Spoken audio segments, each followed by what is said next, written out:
Баршаңызға сәлем. Бүгін біз осындай өте нәзік, ауызда ерейтін, оқтаусыз медовик балды тортын дайындайтын боламыз. Каналыма тіркелуді ұмытпаңыздар. Видеоның соңына дейін менімен бірге болыңыздар.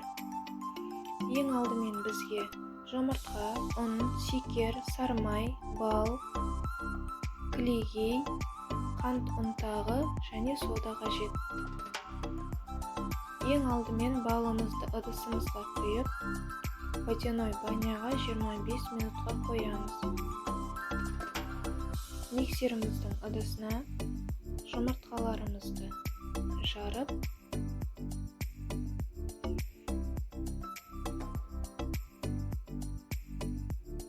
үстіне шекерімізді салып миксерлейтін боламыз.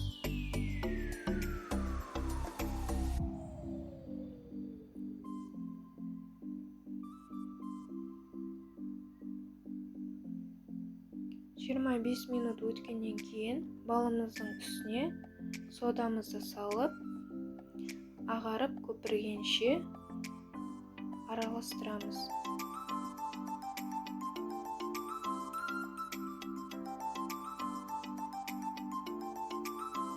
Көпірген балымыздың үстіне бөлме температурасындағы сармайымызды салып, толықтай сармай ерігенше араластырамыз.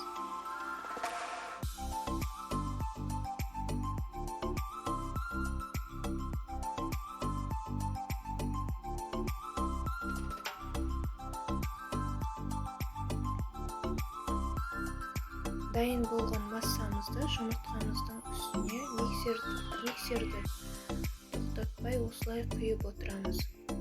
Миксерді тоқтатсаңыздар, балдың ысылығына жұмыртқамыз пісіп кетуі мүмкін.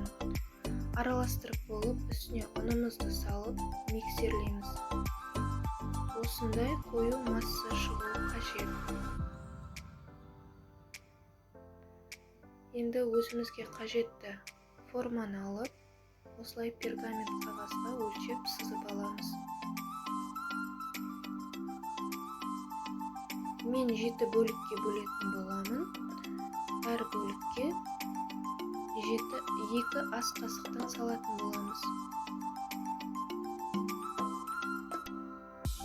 Осылай жұқалап жайып, алдын ала қыздырылған пеште 170-180 градус пеште пісіріп аламыз. 4-5 минут пісіріп аламыз. Сары түске енгенше пісіреміз. Корждарымыз дайын, оларды толықтай суытып аламыз.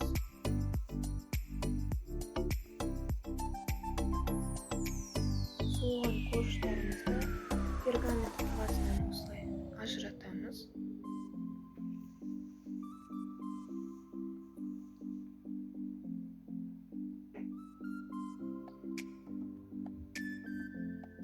Енді өзімізге қажетті форманы кесіп аламыз.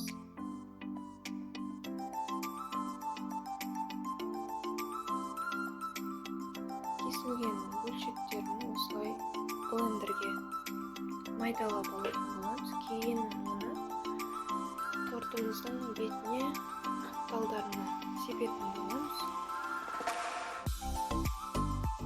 Осындай ұнтақталуы қажет. Енді кремін дайындауға кірісеміз. Салқын кілегейімізге қант ұнтағын салып, жақсылап қоюланғанша миксерлейтін боламыз.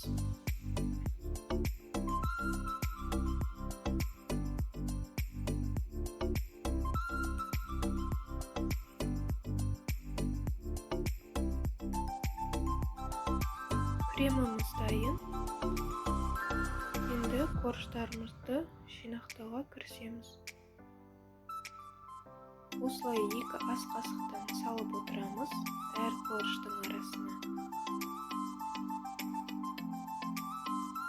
Видеодағыдай көрсетілгенде жағып шығамыз.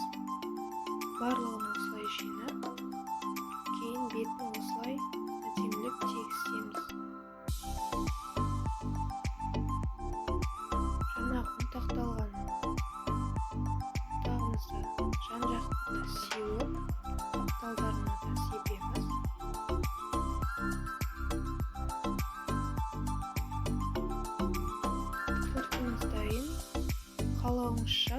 арнайы жемістермен безендірсеңіз болады. Міндетті түрде дайындап көріңіздер. Каналыма тіркелуді ұмытпаңыздар.